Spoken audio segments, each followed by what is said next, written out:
السلام عليكم. ازيكم حبايبي؟ عاملين ايه؟ النهارده هنعمل معاكم الكفته الجميله ديت والعيش بتاعها، وهنعمل معاها سلطه الطحينه. ان شاء الله تعجبكم باذن الله. يلا بينا نشوف المقادير. معانا كيلو الا ربع لحمه، عليهم 150 جرام من الدهون، ومعانا الخضار عباره عن بصل، بقدونس مفروم، فلفل الوان، وقرن فلفل حامي لو اللي بيحب سبايسي. اما التوابل بتاعتنا بابريكا، فلفل اسود، توم باودر، زعتر، ملح، المعلقه السحريه طبعا للكفته البيكنج باودر. ومعانا رغيفين فينو كانوا عندي كده في التلاجة، قطعتهم وحطيتهم في البولة اللي قدامكم ديت. وهنبدأ نضيف عليهم كوباية مية سخنة نبوش فيهم العيش الفينو.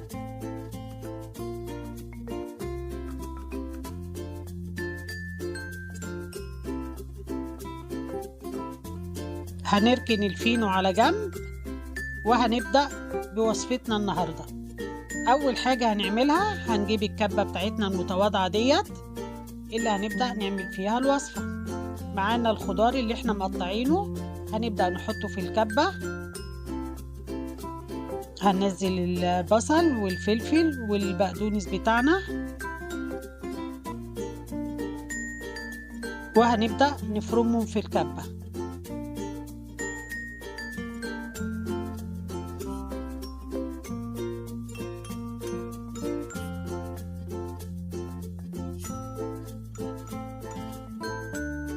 طبعا لازم يكون مفروم ناعم.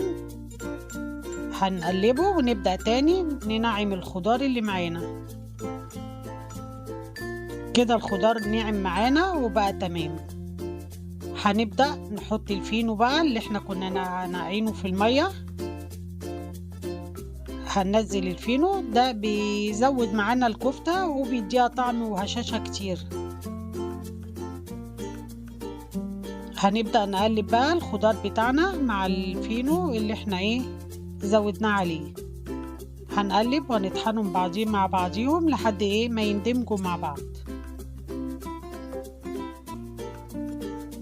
كده. الخضار والفينو معانا جاهزين. نبدأ نضيف ليهم اللحمة. هنضيف اللحمة بتاعتنا دلوقتي.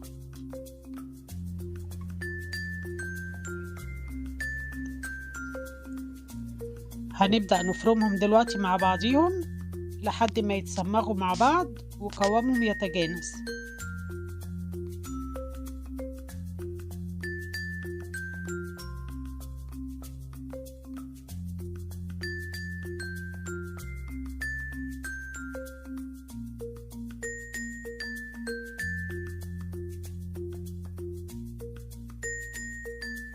كده عجينة الكفتة معايا دلوقتي بتتفرم معانا.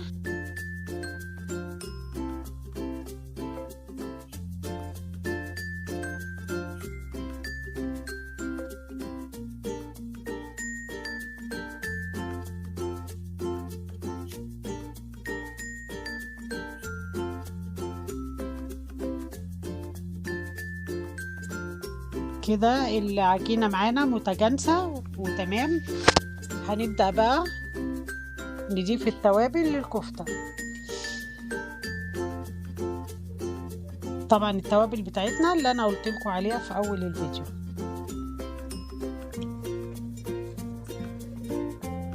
هنبدأ ناخدهم كده لفة مع بعضيهم لما يتجانسوا مع بعضيهم، والكفتة قوامها لف معانا وبقت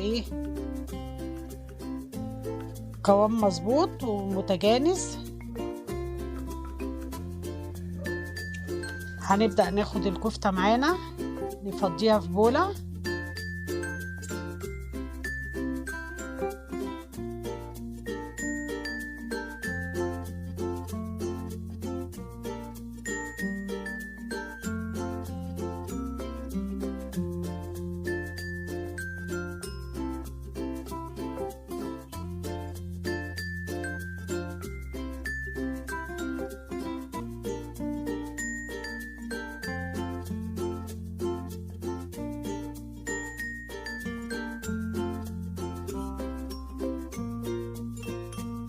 ودي الكفتة معانا بعد ما فضيناها في البولة.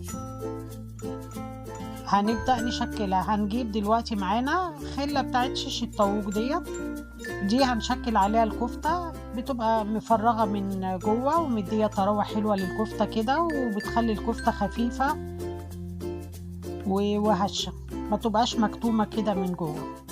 فاحنا هنشكلها على العصاية بتاعت شيش طاووق.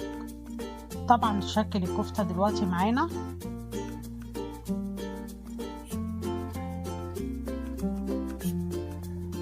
كده هناخد الكفتة بتاعتنا على الفرن.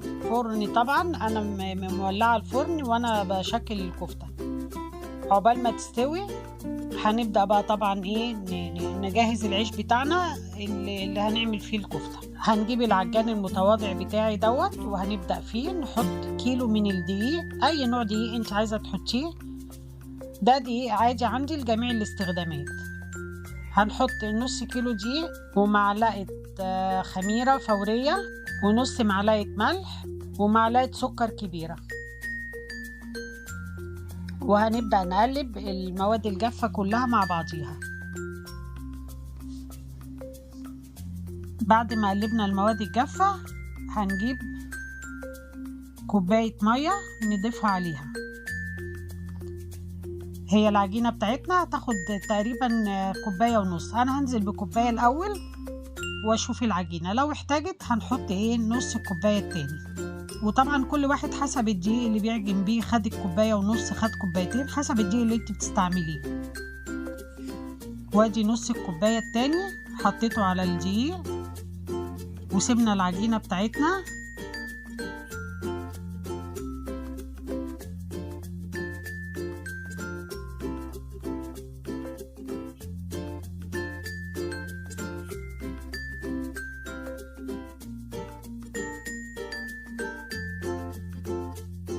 كده العجينة بتاعتنا جهزت وبقت تمام.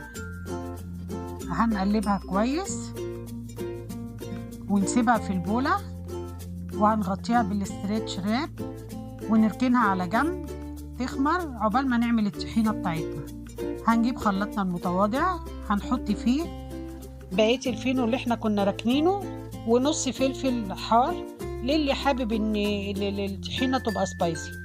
وهنحط حوالي كوباية طحينة خام.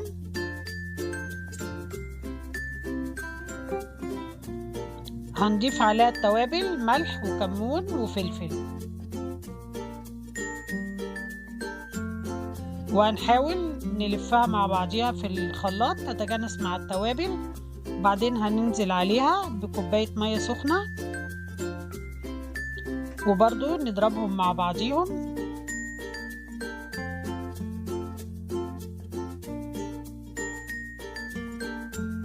كده الطحينة معانا جاهزة زي ما انتوا شايفين قوامها.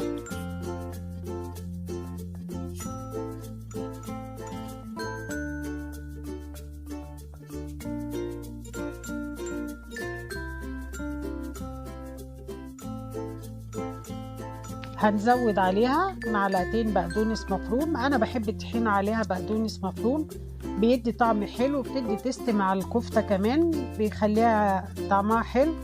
وكده الطحينة بتاعتنا بسم الله ما شاء الله بقت جاهزة دلوقتي.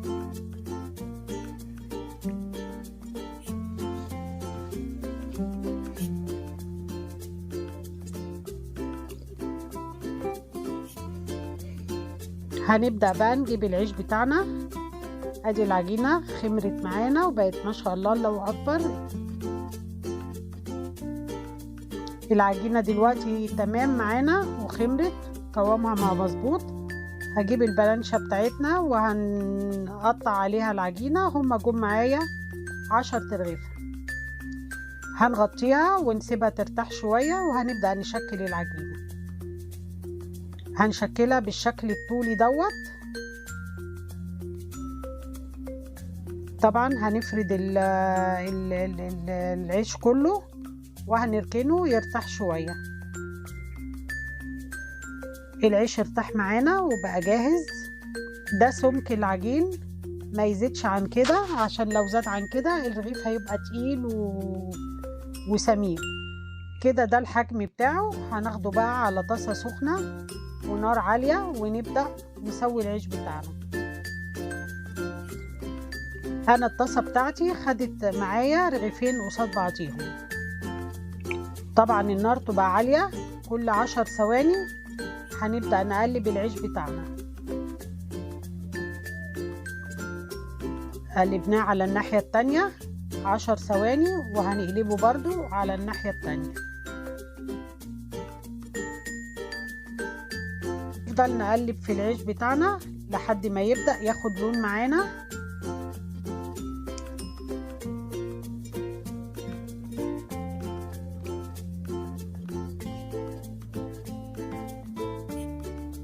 العيش بتاعنا بدأ ياخد اهوت لون.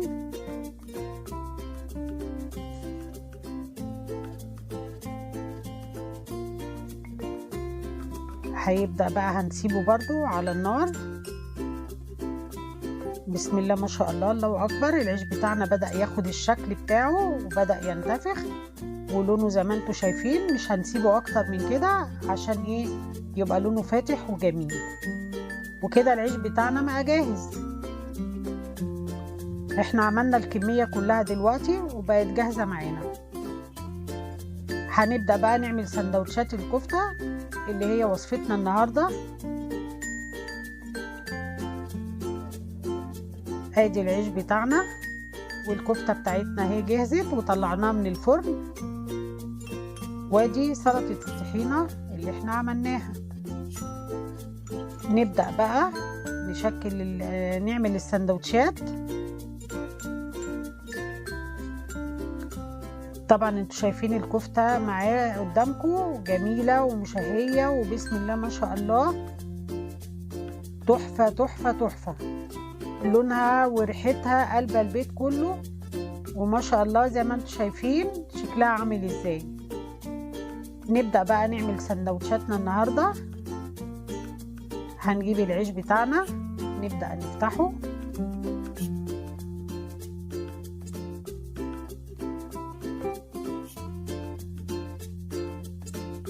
طبعا العيش زي ما انتوا شايفين كده ما شاء الله بيتفتح معانا بسهولة. من جوه ناعم وجميل، مفيش تكتلات للخبز فيه. والعيش ريحته وطعمه مش قادرة اقول لكم، ريحة قلبة الدنيا كلها. كده احنا حطينا الكفتة بتاعتنا. هنحط عليها سلطة الطحينة وزي ما انتوا شايفين أكلة بالهنا والشفا. ويا ريت تجربوها وهتسعدوا بيها عيالكم. وطبعا أي حاجة بتتعمل في البيت بتبقى أوفر كتير جدا جدا وهتعجب ولادكم جدا جدا. والله ما أحسن ما بين إيدينا.